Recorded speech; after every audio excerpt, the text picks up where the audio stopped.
Good day, students, and welcome to your writing course. You are all probably working on an essay, drafting it out. Some of you are probably revising for submission of a paper soon, and I just wanted to go over the organization of your essay. Sometimes we have all the pieces, we kind of have some research, but we're really not sure how to organize our ideas. And so this slideshow is sort of designed to help you visualize what it is that you need to be doing and to make sure that your essay is organized well and that all the components and elements of your essay are included in your writing. So if we look at this first screen here, we see in the middle a square, and that square represents your thesis, your purpose, the main goal of your paper, right? What do you hope to achieve? You need to tell the reader what your thesis is, what your purpose is. And that is the heartbeat and the center of your work of writing. Surrounding that square are some pieces of pizza or some triangles, and each triangle represents a paragraph. And of course, the longer your essay is, the more paragraphs you're going to have. But just for the sake of this situation, I have 4 paragraphs. The first paragraph is idea 1, and then there's idea 2, idea 3, and idea 4, right? Your ideas. And each of these ideas come from your thesis or your purpose. What ideas can you present to your reader that will emphasize your thesis or your purpose? Okay, attached to each pizza slice or each triangle there are 2 circles. One circle represents research, and one circle represents an example, an illustration, or an explanation for your reader. So for every idea that you offer your reader, you also need to make sure that you validate and that you justify that idea by providing some kind of evidence. And the best kind of evidence, obviously, is research. Research from reliable, credible, trustworthy sources.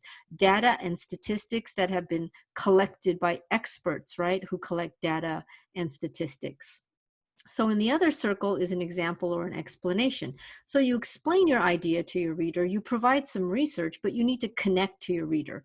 So providing an example or explaining why the research that you presented in that idea is important is part of the function of a paragraph.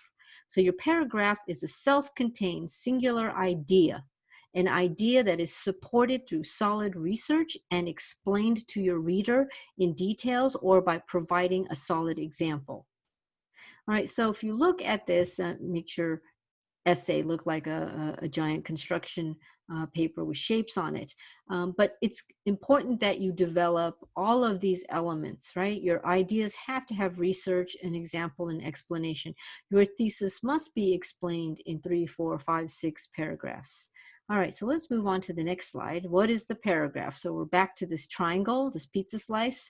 And as you will notice, it's very wide on top and it narrows down thinly towards the bottom. And this is kind of a visual interpretation of what a paragraph does. It starts out with a general idea, which is expressed in a topic sentence, right? After you represent or after you write your main idea in a topic sentence to your reader, you're going to need to provide some evidence, right, that supports that idea. And that evidence usually comes in the form of research. After you offer some research to your reader, you're going to have to connect to the audience. What does that research mean? How does that research support that idea? What can the reader do with that research? What are they supposed to do with that? All right, and then following the explanation, consider offering your reader additional insights, right? Not just one piece of evidence and one explanation of that evidence, but some additional insights. And that might include a little bit more research, right? You can certainly use more than one piece of research in a paragraph to support the main idea in the topic sentence.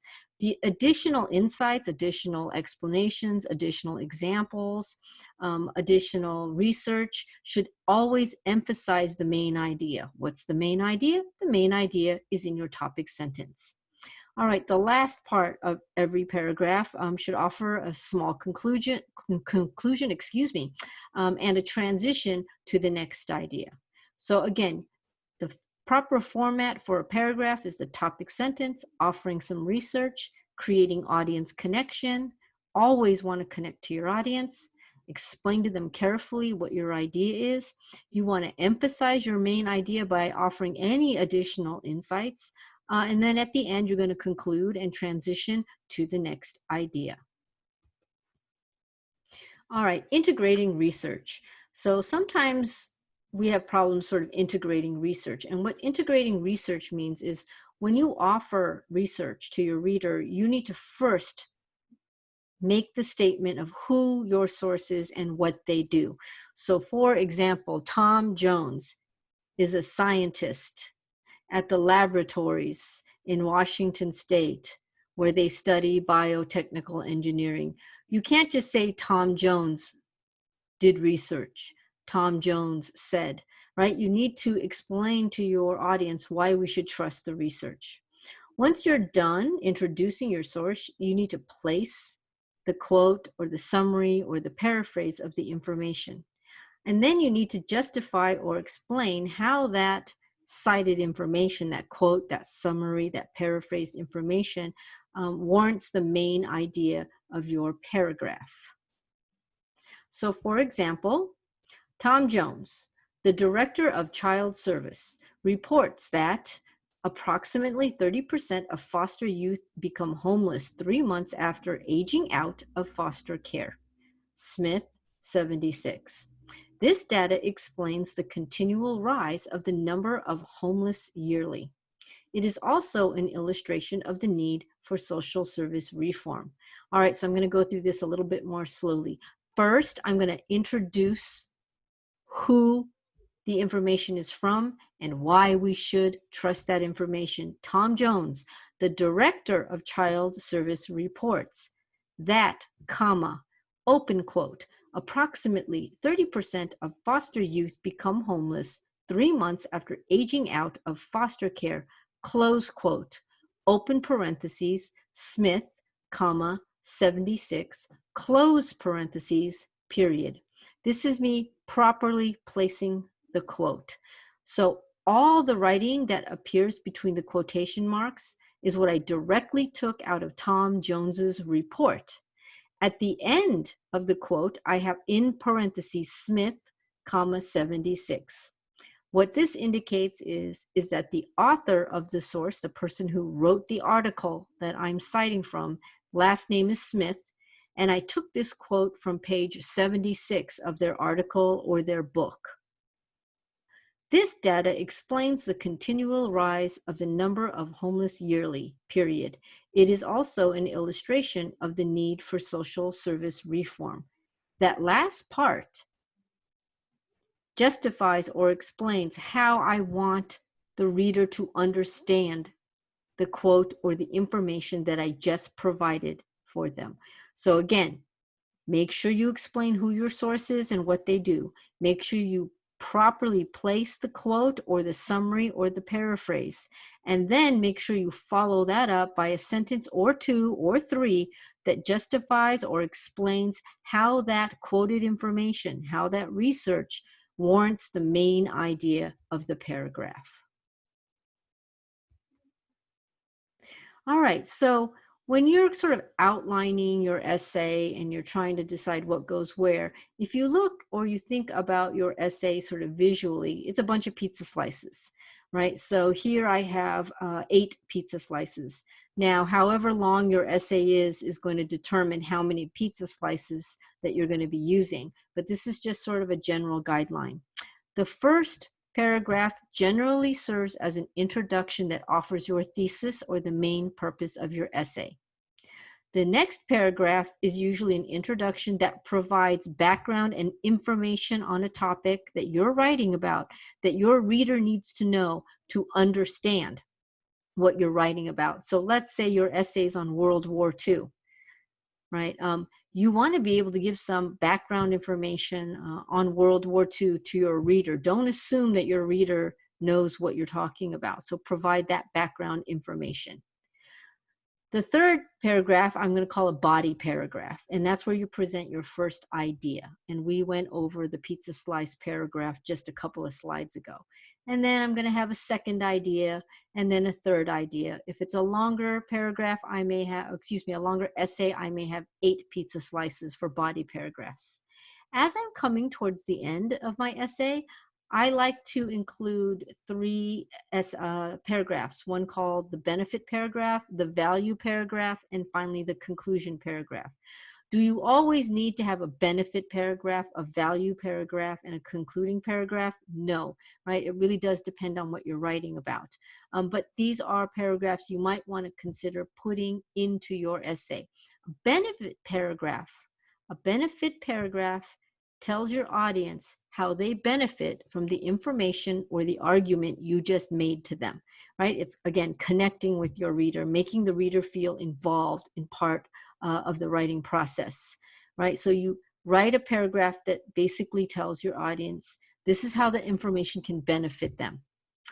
A value paragraph is similar to a benefit paragraph, but it's the value of the information given, right? So you've given information or you provided an argument. What can they exchange that information from? What is the value of it? And then, the conclusion paragraph is really the final message to your reader. In your concluding paragraph, this is your last chance to connect with your reader and deliver that final message to your reader. Often we are told to repeat the thesis statement, and if an instructor requires you to do that, you can certainly do that. However, I don't like to necessarily repeat my thesis statement again at the end of my essay. Instead, it's my final opportunity to find a way to construct a paragraph that really delivers that thesis statement and the importance of that thesis statement to my reader. All right, so once again, this is simply a visual sort of image of how you can look at what a essay organization looks like if you sort of drew it out. One other thing I want to let you know before I go is that you don't have to write from beginning to end. A lot of us try to write an essay from beginning to end, and that's when we get stuck. You can just do triangle number 3 first, and then later do triangle number 7, and then maybe you won't write your thesis paragraph until you finish writing your entire essay. That's up to you. So what I like to do is to take a piece of paper and draw big triangles on them, and develop my ideas as they come to me, insert my research as I am processing the research and saying, oh, hey, this piece of research would be good for body paragraph idea number 3. This piece of research would be really good for idea number 1. So it allows me flexibility in writing. If I look at my essay as parts, as pieces, develop those pieces first, and then sort of organize the best way, the most logical way to organize all my pizza slices or all my ideas. All right. Thank you so much for listening, and I will see you next time. Have a great day.